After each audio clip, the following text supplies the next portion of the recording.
Welcome to The Explainer. Today we are digging into something really heavy, a fascinating and powerful dialogue between three very different thinkers. They're all trying to make sense of Israel's future, especially in the wake of a deep, profound national trauma. So after the immense shock of October 7th, this question, how do you rebuild from something like that? It sparked a national conversation. And this wasn't just about recovery, getting back on your feet. It went much, much deeper. It became a question of national purpose itself. And to really get our heads around this, we're going to listen in on three, let's say, very distinct voices. We've got Sarah Feinberg, the activist, who is all about accountability. Then there's Rabbi Eliyahu Zini, who sees this through a spiritual lens as a warning. And finally, offering a totally different angle, we have Michel Onfray, a French atheist philosopher. All right. First up, let's look at how the trauma itself is being defined. This is so important. We're starting with the activist, Sarah Feinberg. And for her, there's a really crucial distinction that has to be made right at the outset if there's any hope of rebuild. So Feinberg makes this really interesting comparison. On the one hand, you have the Holocaust. She describes this as, well, a metaphysical catastrophe, almost like an unavoidable event, a kind of dark destiny that was beyond human control. But October 7th, she says that's completely different. That was a human failure, a preventable one, a massive strategic screw-up. And this difference is everything, right? Because if a catastrophe is just some unavoidable fate, what can you do? But if it's a human failure, well, that means you can fix it. And she really hones in on a specific flaw. She quotes Sylvain Tesson here, saying the security establishment basically fell into this trap, this idea that technology solves everything. They got so obsessed with high-tech surveillance and AI, but they forgot something crucial. They lost the human element. Actually understanding the culture, the mindset, the motivations of the enemy. It's like they could see the data, they could read the signals, but they had no idea what it all meant on a human level. So for Feinberg, the bottom line is this. You can't even begin to talk about renewal without justice. And for her, that means two things. First, obviously, you have to name and go after the people who did this. But second, and this is just as important in her view, you have to hold your own leadership accountable, the security and political heads who presided over what she sees as a total catastrophic failure of the system. Okay, so that's a powerful argument for human failure and accountability. But not everyone sees it that way, not by a long shot. Now we're going to pivot to a totally different argument, one that basically rejects that entire premise. And here's where Rabbi Eliyahu Zini comes in. And he doesn't pull any punches. He says, I almost disagree with everything she said. He sees her perspective as the natural expression of a Jew's suffering. But he says, I am a rabbi, and my job is to try to solve the problems. So for him, this was not some unexpected intelligence failure. No, he calls it a predictable catastrophe, one that was basically foretold. And his job, as he sees it, is to figure out why no one was listening. And he brings receipts. He lays out three specific warnings. First, a public one. In the summer of 2023, he was on record saying, a war is coming, just flat out. Second, a strategic warning. He actually met with a government minister just 2 months before and told him Israel had a huge problem. It wasn't independent enough with its weapons supply for the conflict he saw coming. And third, a spiritual warning. This one's really interesting.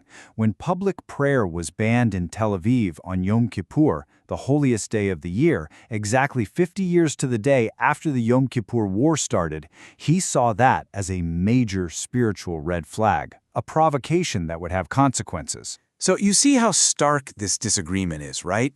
Feinberg is saying this was a human error and we have to fix our systems. But Rabbi Zini is saying, no, this was a spiritual and historical failure to listen. He argues the warnings were all there, but they were ignored by an elite that just didn't want to hear it. He even pushes back on the idea of the Holocaust being this totally unforeseeable event, pointing out that for decades, rabbis in Europe were pleading with Jews to leave, warning that a disaster was on its way. Okay, so you have this incredibly intense internal debate going on. Was it a human failure or a spiritual one? And right at this point, the conversation takes a turn. It broadens out, thanks to an outsider's perspective. And the question becomes, what is Israel's moral message to the world now? What is its purpose moving forward? And this is where the French philosopher Michel Onfray jumps in. He's an atheist, an outsider, but he's part of this conversation, and he has a really interesting take. Onfray starts by describing himself as an atheist goy, which is a pretty direct way to put it, and he respectfully pushes back on this idea that the Jewish people have a monopoly on metaphysics. He's like, look, the Greeks, the Romans, other great civilizations also had profound ways of understanding the world.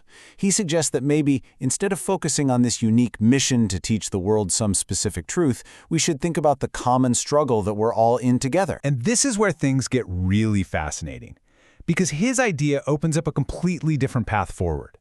It's a new way of thinking about universalism, and it leads to this kind of amazing moment of common ground between the atheist philosopher and the rabbi. So Onfray lays out these two different paths.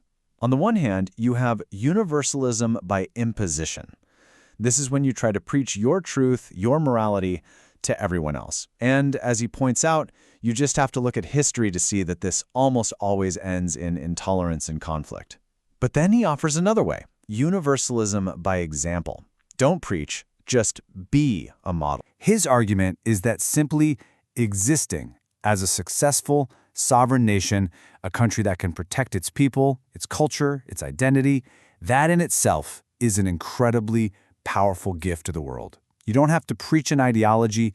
In a world where so many nations are struggling, just being a functioning, thriving example is a huge inspiration. So, as Onfray puts it, perhaps what Israel must do is simply to be a model.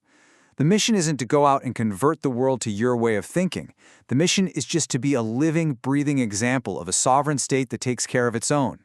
It's a total shift, right? From teaching to just being. And here's the amazing part. Rabbi Zini, he pretty much agrees. He says, yes, example is way better than just talk. And he points out that Jewish universalism was never about forcing people to become Jewish and follow all 613 commandments. It was about setting a basic moral floor for all nations. The 7 no-hind laws, things like don't murder, establish courts of justice. And that fits perfectly with Onfray's idea of a non-coercive model. The rabbi even gives a concrete example. When Israel built defense systems that America said were impossible, that was Israel showing the world, through action, that you can make the impossible possible. So we're left with this really powerful question, one that came out of this incredible dialogue. Is a nation's greatest gift to the world not some message that it preaches, but simply the model that it lives? Maybe real renewal, and the truest kind of universalism, isn't found in telling the world what to do, but in showing them what can be done, just by being a living, breathing example.